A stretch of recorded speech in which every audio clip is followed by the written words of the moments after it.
오늘 말씀과 관련해서 신천지의 교리를 하나 말씀드리고 가고 싶습니다. 왜냐하면 바른 가르침이 아닌 거짓 가르침은 얼마나 허술하고 얼마나 실체가 없는 것을 알려드리려고 하는 것입니다. 저는 이제 청소년들을 대상으로 사역을 하고 있기 때문에 청소년들에게 바르게 가르치고자 이렇게 특별 설교로 여러 가지를 가르치려고 제가 이제 공부를 했었습니다. 그러다가 개혁주의 이단 연구가의 글을 찾아보았는데요. 신천지는 개혁 한글만 읽는다는 글을 보았습니다. 다른 성경은 읽지 못하게 한다는 것이죠. 이만희는 개혁 한글만 보아야 한다고 주장합니다. 실제로 다른 번역 성경은 보지 못하게 합니다. 영어 성경도 안 됩니다. 히브리어나 헬라어도 안 됩니다. 이만희의 주장대로 하자면 하늘에서 보내준 계시 그대로가 개혁 한글이라고 주장하고 있습니다. 근데 사실 아시는 분은 아시겠지만 개혁 한글은 대한성서공회에서 번역한 것으로 표준어와 활자가 많이 틀려서 우리가 지금 있는 개혁 개정으로 바뀌게 된 것입니다. 다른 성경을 보지 못하게 하는 큰 이유는 다른 번역본과 비교하면 이만희의 엉터리 성경 해석이 들통이 쉽게 나기 때문입니다. 성경에는 어떤 게 있냐면 천사들이 나옵니다. 천상의 피조물인 천사들 중에는 그룹과 스랍이라는 것이 나옵니다. 들어보셨죠? 그룹과 스랍. 주로 복수형으로 나타납니다. 케루빔, 세라빔이라는 단어로 기록되어 있기도 합니다. 근데 이게 음역한 겁니다. 다 아시죠? 쉽게 말해서 페트로스가 베드로로 음역되고 이집트가 애굽으로 음역되고 페르샤가 바샤로 음역되어 기록된 것과 같습니다. 또한 스랍이라는 존재는 이사야서에 주로 나타나고 정확하게 어떤 종류인지는 우리가 알 수 없습니다. 이사야가 하늘 성전에서 본 이상한 생물체들을 뜻합니다. 그리고 그룹은 구약 전반에 걸쳐서 나타나지만 주로 에스겔서에 나타납니다. 천상의 피조물로 나타나고 있죠. 이렇게 우리가 그룹과 스랍을 알고 있습니다. 많이 알고 있죠. 근데 이 신천지에서 낸 책자에 실제 어떻게 실려 있냐면 이 그룹을 뭘로 해석하냐면 영어의 그룹으로 해석을 합니다. 그러니까 우리가 그룹별로 모이세요 할 때 그 그룹으로 해석을 하고 있다는 것입니다. 이게 왜 그렇게 해석하냐면 성경에 대한 무지일 수도 있지만 자신의 교리, 자신이 맞는 교리에 짜맞추기 위해서 이러한 말도 안 되는 해석을 하고 있는 것입니다. 어떤가요? 우리가 느끼기에는 뭔가 말도 안 되고 우스꽝스럽죠? 왜 저러지? 이런 느낌이죠. 근데 우리가 바르게, 분명하게 알아야 되는 것은 여전히 이 신천지라는 말도 안 되는 교리를 가진 이런 거짓 교훈을 가진 집단은 우리 삶 속에 깊이 들어와 있고 우리를 꽂혀서 그 구덩이 속으로 끌고 가고 있다는 것입니다. 특히나 무서운 것은 특히나 청소년들에게 가장 접근성이 가까운 우리 성도님들도 접근할 수 있는 유튜브입니다. 유튜브. 제가 청소년들에게 예화로 쓰려고 막 이렇게 자료를 찾다가 아주 너무나 자료가 정리가 잘 돼 있는 게 있는 거예요. 성경 말씀에 대해서. 와, 이거 쓰면 좋겠다 하고 딱 눌렀는데 어디 거인 줄 아십니까? 예상하셨죠? 신천지와 하나님의 교회 거였습니다. 그래서 제가 그것을 멋모르고 신경 안 쓰고 그냥 골랐다면 저는 이단의 자료를 사용한 것이 되겠죠. 그것처럼 아주 교묘하게 몇 개만 바꿔서 자신들의 컨텐츠를 무수하게 올리고 있습니다. 그래서 성도님들도 제가 청소년들이 항상 강조하는 거지만 항상 유튜브를 볼 때 조심해서 보셔야 됩니다. 특히나 자신이 어디 교회에 속한지, 어느 교단에 속한지, 어디에서 사역을 하고 있지 밝히지 않고 유튜브를 하는 목사님들이 많습니다. 그 중에는 건강한 분들도 많지만 건강하지 못한 분도 너무나 많습니다. 그래서 제가 이제 권면하는 바는 그러한 것들에 집중하는 것보다 저희 교회의 이제 양육들을 들으시면 좋을 것 같습니다. 이게 건강하니까요. 아니면 나는 이게 궁금한데 이 양육이 없어요 하면 목사님께 말씀 드리시죠. 저는 아직 실력이 돼서 못하지만 우리 목사님께서는 잘할 수 있기 때문에 다 만들어 주실 겁니다. 그리고 또 제가 이 신천지에 대한 뉴스를 보다가 우리 청소년들에게 그리고 어른들에게 이거 정말 무서운 포교 전략이구나라고 느낀 게 있습니다. 그게 바로 뭐냐면 연애입니다. 연애입니다. 이 사랑을 신천지는 포교 전략의 하나로 아주 전략적으로 조직적으로 짜서 활동을 합니다. 심지어 청소년 팀까지 있습니다. 청소년끼리 팀을 만들어서 신천지를 포교하기 위해서 일부러 접근한다는 것이죠. 그래서 제가 청소년들에게 항상 이렇게 말하고 합니다. 혹시나 너무나 괜찮은 여자가 아니면 훈훈한 남자가 185의 훈훈한 운동하는 오빠가 너에게 좋아한다고 쫓아다니면 세수 한번 하고 교회로 오렴 이렇게 제가 합니다. 아니면 이렇게 교리를 물어보라고 합니다. 제대로 말할 수 있는지. 그러한 일이 별로 없다는 거죠. 우리에게 갑자기 너무나 괜찮은 사람이 이렇게 다가올 확률이 거의 없잖아요. 그렇죠? 특히나 우리 남자들은 이해하실 겁니다. 남자들은 항상 구애를 하는 입장이죠. 그렇기 때문에 넘어가지 않을 수 있습니다. 아니 이제 넘어가기 쉬울 수도 있겠네요. 그죠? 갑자기 그러한 여자가 괜찮은 여자가 나에게 다가온다면 의심부터 해야 됩니다. 이 사람이 신천지인지 아닌지부터 확인을 해야 된다는 거죠. 이렇게 우리 삶 속에는 깊이 너무나 우리가 웃으면서 말했지만 심각할 정도로 이 신천지와 이단들이 활동을 펼쳐나가고 있습니다. 그래서 오늘 성경에서 이것을 강조하고 있는데요. 왜 이런 서론으로 설교를 시작했냐면 바른 가르침, 바른 교훈을 아는 것은 예수님을 머리로 삼은 우리 교회와 그 교회의 몸된 우리가 분명히 알고 있어야 할 필수적인 요소이기 때문입니다. 우리가 바로 서 있어야 바른 교훈으로 잘 서 있어야 우리가 하려는 모든 사역 가운데에 바른 복음이 전파될 수 있습니다. 그리고 그 바른 복음 안에 하나님의 사랑이 퍼져서 온전하여지고 강력한 복음의 통로가 될 수 있기 때문입니다. 그리고 그것을 바울은 오늘 본문을 통해서 강력하게 전하고 있기 때문입니다. 우리가 읽은 골로새서, 이 골로새서의 배경은 뭘까요? 이 골로새서의 배경 또한 오늘과 같습니다. 왜 오늘과 같냐고 표현했냐면 목회 데이터 연구소라는 곳에 이제 연구에 따르면 우리 전체 교인이 아까 우리 목사님께서 800만 정도 된다 하셨죠? 그 중에 얼마가 이단일 것 같나요? 약 10%나 됩니다. 이 10%라는 게 적어 보일 수 있지만 굉장히 많은 숫자입니다. 우리 전체 교인의 약 10%가 이단 신자라는 것입니다. 10명, 100명 중에 10명이라는 것이죠. 적은 수가 절대 아닙니다. 골로새서의 배경 또한 이러한 다른 가르침, 다른 복음을 가진 사람들이 나타났습니다. 그들은 스스로 철학자라고 주장합니다. 그리스도인들을 다른 복음으로 끌어들이려고 쉴 새 없이 노력했습니다. 그리고 그 사람들의 특징은 뭐냐면 우리 그 사기꾼들의 특징 알죠? 말을 현란하게 잘합니다. 아주 세련되게 너무나 말을 잘해요. 그러니까 혹할만 했다는 것이죠. 이거 우리에게 적용해 보면 제가 그래서 한 가지를 가져왔습니다. 오늘 읽은 말씀 중에 24절 있죠? 24절. 24절에 보면 성도님들 중에 의아함을 느끼는 분들이 계실 수도 있습니다. 왜냐하면 바로 그리스도의 남은 고난이라는 말 때문입니다. 그리스도의 남은 고난. 질문 하나 드리겠습니다. 예수님이 받으셔야 할 고난이 남아 있나요? 아니죠. 역시 너무나 잘 배우셨습니다. 예수님이 우리의 구원을 위해서 십자가에서 고난을 받으셨는데 그것 말고 더 남아 있냐는 말입니다. 없습니다. 예수님의 십자가의 성취는 그것으로 완전합니다. 우리의 모든 선택받은 모든 인류의 죄를 단 한 번에 사하기에 너무나 충분했습니다. 충분한 값입니다. 근데 바로 여기서 잘못 대답하면 분위기가 이상하게 되는 겁니다. 우리는 예수님이 우리의 죄를 단번하게 확실한 값을 치르셨다고 배웠습니다. 그 십자가의 속죄는 택함받은 백성의 죄를 단 한 번에 사하였을 충분하였습니다. 그렇기에 예수님에게는 남은 고난이 없습니다. 예를 들어 여기서 사이비가 나올 수 있는 거죠. 이 구절을 가지고 장난치는 겁니다. 사실 예수님의 너에게만 말해주는 건데 사실 예수님의 고난은 끝나지 않았어. 예수님이 남은 고난이 있는데 그 남은 고난을 이루기 위해서 내가 특별하게 선택받았어.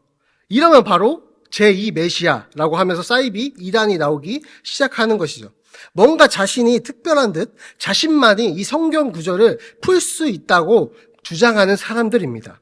그러한 사람들이 바로 오늘 이 골로새서에서 나온 교인들을 괴롭혔던 사람들이고 그 사람들은 여전히 우리 삶 속에서 2000년 후에 지금의 삶에서 존재하고 있습니다. 우리는 바로 서서 그들에게 휘둘리지 않는 그리스도인이 되어야 한다는 것입니다. 다시 본문으로 돌아가서 그럼 왜 바울은 오늘 그리스도의 남은 고난이라고 썼을까요?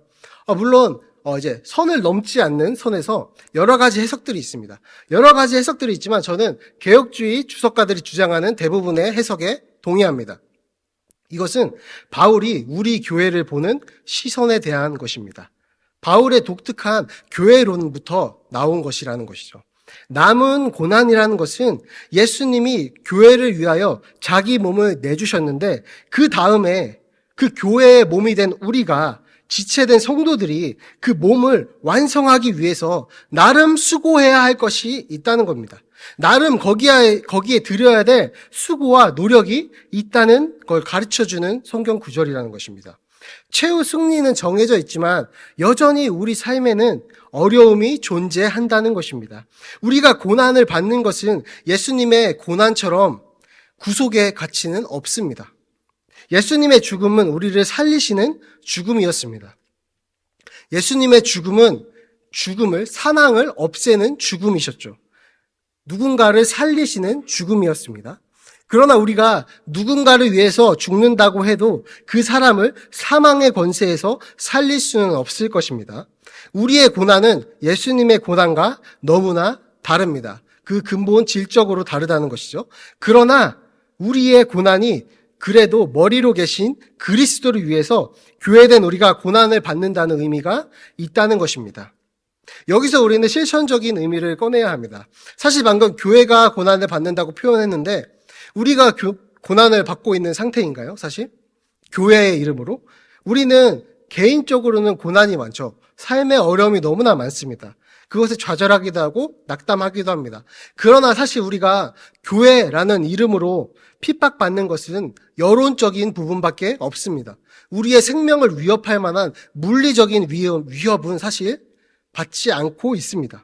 이러한 고난으로 따지면 우리는 아직까지 고난에서 자유롭다고 생각합니다.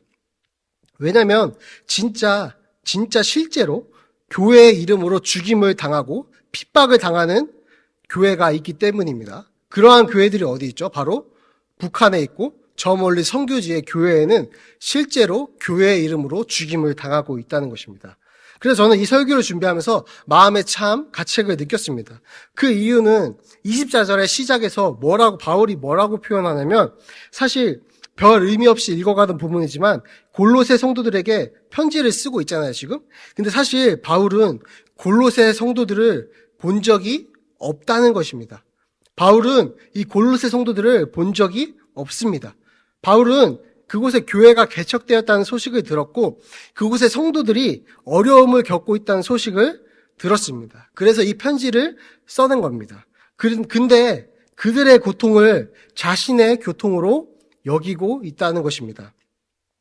자신의 교회만이 아니라 다른 교회지만 같은 몸으로 묶인 교회들을 위해서 그들이 겪는 고통을 내가 겪는 것처럼 아파하고 관심을 두고 있다는 것입니다.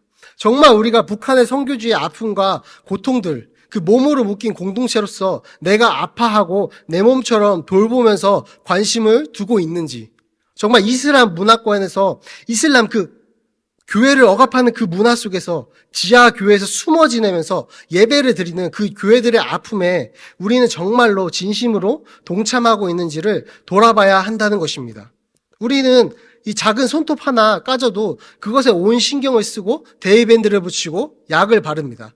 그런데 우리가 같은 교회에 몸으로 묶인 그 교회가 죽어가고 있음에도 우리는 사실 평안한 삶을 누리며 살고 있는지 모릅니다. 그런 점에서 저는 우리 교회가 건강하다고 생각합니다. 주보를 보시면 알겠지만 우리 목사님께서 강조하셨지만 우리는 수많은 교회를 지원하고 있습니다. 우리는 우리의 몸이 가지 못하지만 우리의 물질과 기도로 그들을 돕고 있다는 것입니다. 그것은 관심을 두고 있다는 것입니다. 그렇다면 하나님께서 우리에게 말씀하시는 것은 우리가 기도와 물질로 그리고 헌신으로 봉사로 동참한다면 그곳에 있는 선교사 그 최전방에 있는 그분들이 섬기는 것처럼 우리도 거기에 동참했다 쳐주신다는 것입니다. 그렇기에 우리는 계속해서 하나님 나라의 확장을 위해서 관심을 갖고 그들에게 마음을 합해서 동참을 해야 한다는 것입니다. 그래서 이 첫 주에 이 말씀을 드리는 것은 멈추지 말자는 것입니다. 우리는 여태까지 잘 해왔지만 멈추지 말자는 것입니다. 성장하자는 것입니다.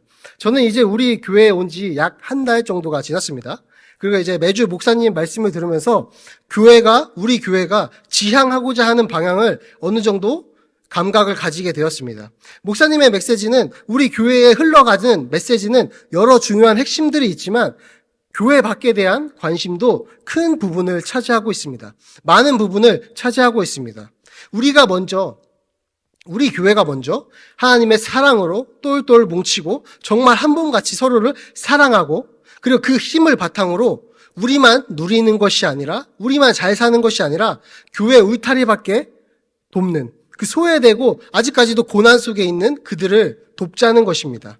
우리가 구원받고 그 은혜로 우리의 삶을 꾸려가지만 우리 교회 안에서 아름다운 교제를 잘 이루고 있지만 그것으로 만족하는 것이 아니라 그것이 흘러넘쳐서 이 교회 밖의 이웃에게, 성교지에게, 낙도와 오지에게 흘러넘치게 하자는 것입니다.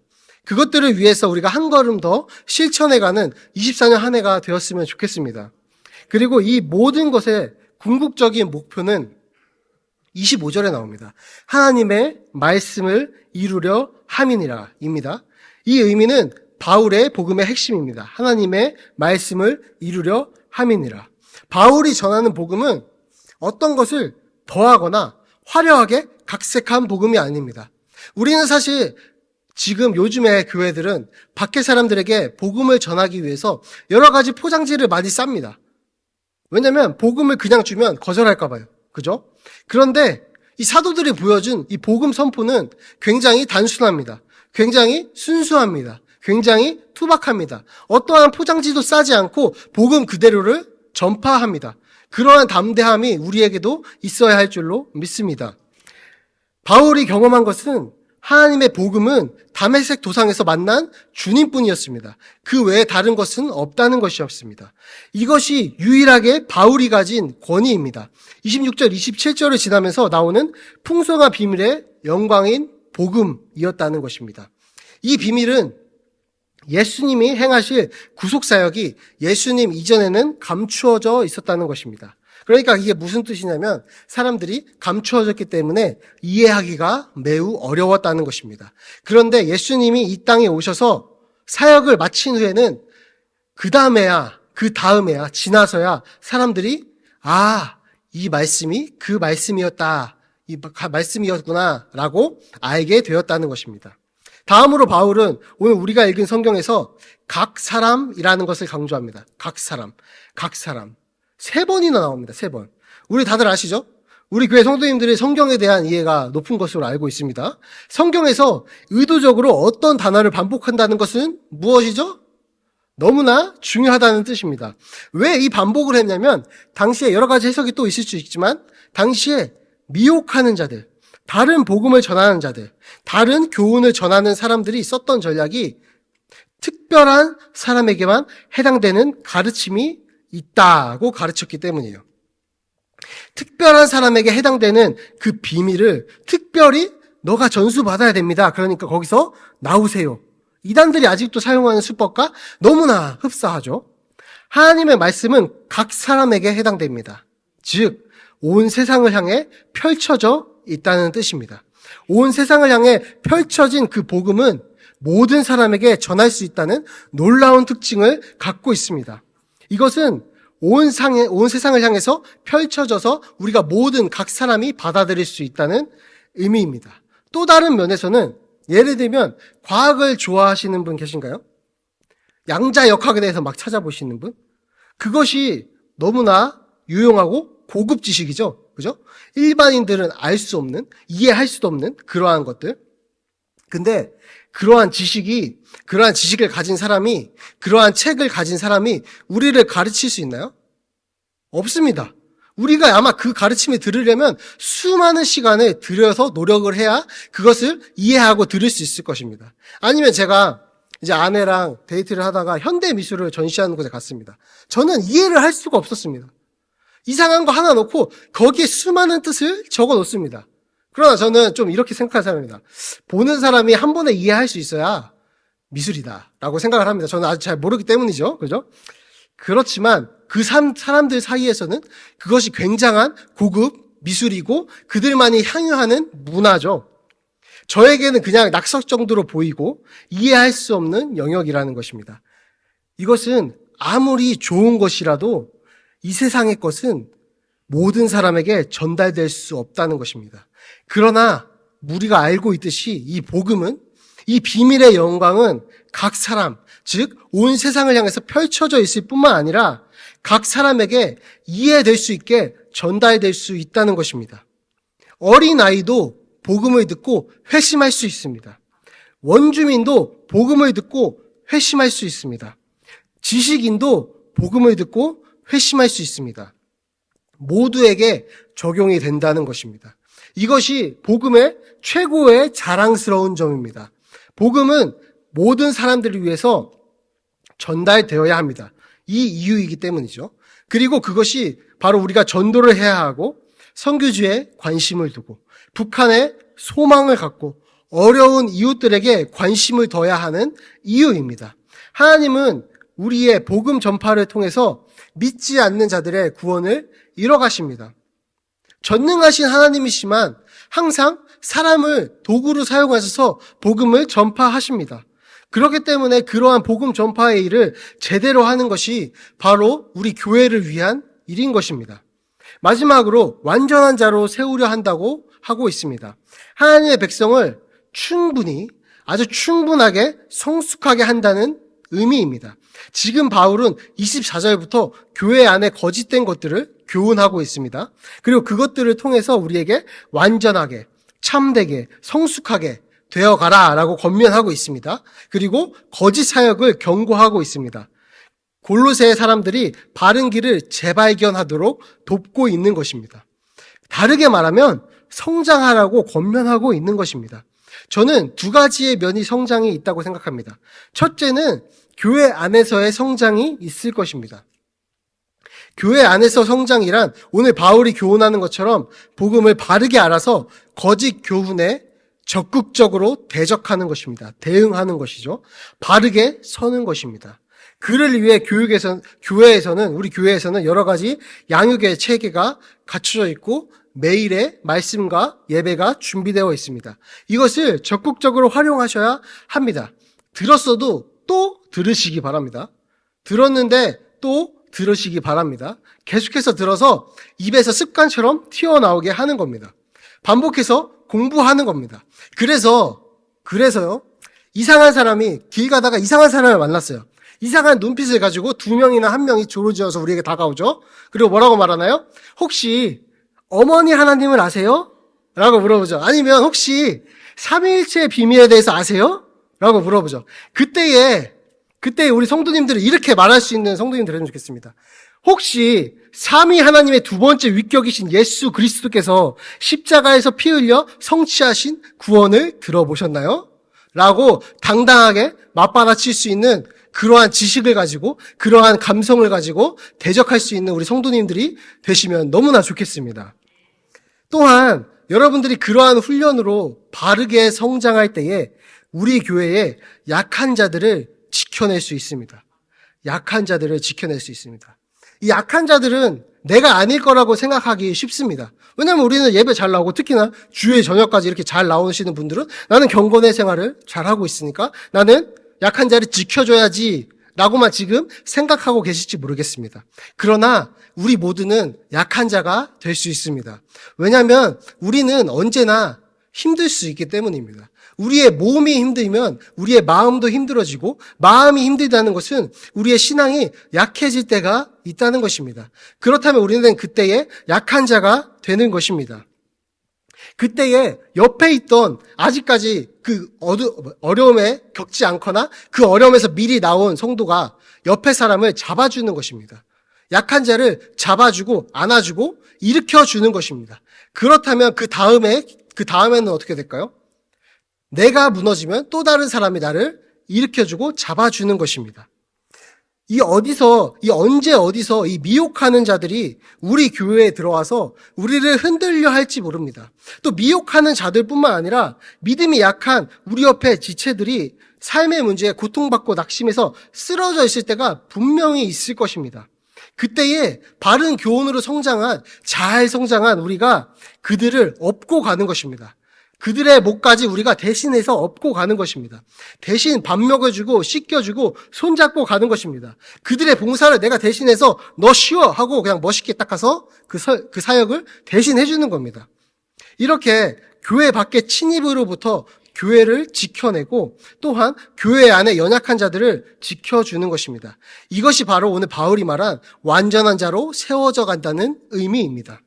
두 번째로는 그것을 넘어서 우리의 관심을 우리가 잘 성당한 것을 바탕으로 우리의 관심을 교회를 넘어서 나의 삶과 선교지로 옮기는 것입니다. 교회 안에서는 사실 서로 잘 참아줄 수 있습니다. 서로 일단 기본 마음이 어때요? 친절하죠?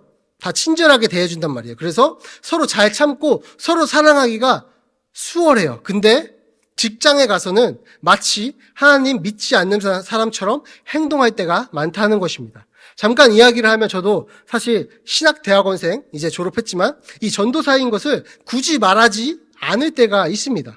합당한 이유도 분명히 있습니다. 합당한 이유는 세상 사람들은 이 전도사, 이 목사님은 많이 들어봤지만 전도사, 신학대학원생이라는 것을 이 체계를 잘 모르기 때문에 제가 설명하기 복잡해져서 말하지 않을 때가 있습니다. 근데 나쁜 이유에서 말하지 않을 때도 당연히 있습니다. 언제일까요?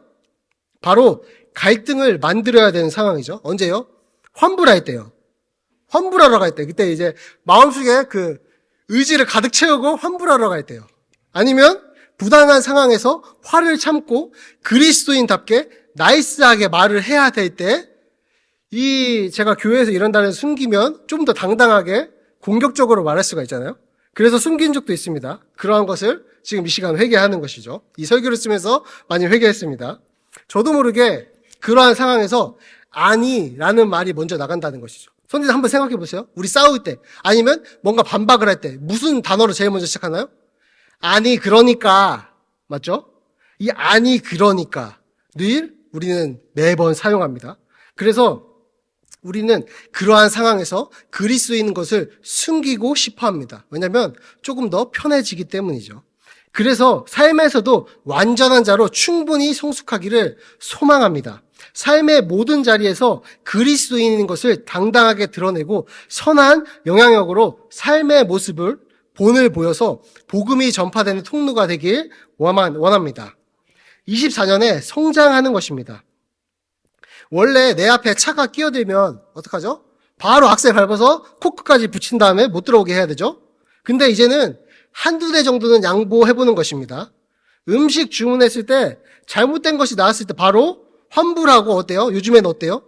보상까지 받으려고 하는 사람들이 너무 많죠? 근데 그냥 한번 참고 먹어보는 것입니다. 저도 저번에 아이스 아메리카노 시켰는데 저는 얼죽아입니다. 저는 얼어 죽어도 아이스만 먹습니다. 근데 뜨거운 게 나왔어요. 그냥 참고 먹었습니다. 네, 이렇게 한번 참고 삶의 작은 부분에서 참고 넘어가 보는 겁니다. 그리스도인의 넉넉함을 보여주는 것입니다. 그때 그러한 행동으로 우리 삶이 이 작은 삶을 살아갈 때에 이러한 작은 부분이 살아갈 때에 어떤 기회가 오냐면 복음을 전할 기회가 오게 됩니다. 그때 우리 교회에서 잘 배운 그 순수한 복음의 한마디를 딱 던지는 것이죠. 성도님들은 그러한 상황이 왔을 때 말해줄 딱 한마디의 복음의 메시지가 준비되어 있나요? 준비가 지금 막 떠오르시지 않는다면 준비해 두시기 바랍니다.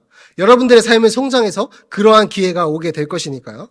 저에게는 방황하던 시절, 대학 시절에 친한 친구들이 몇 명 있습니다. 저는 일부러 그들과의 관계를 유지하고 있습니다.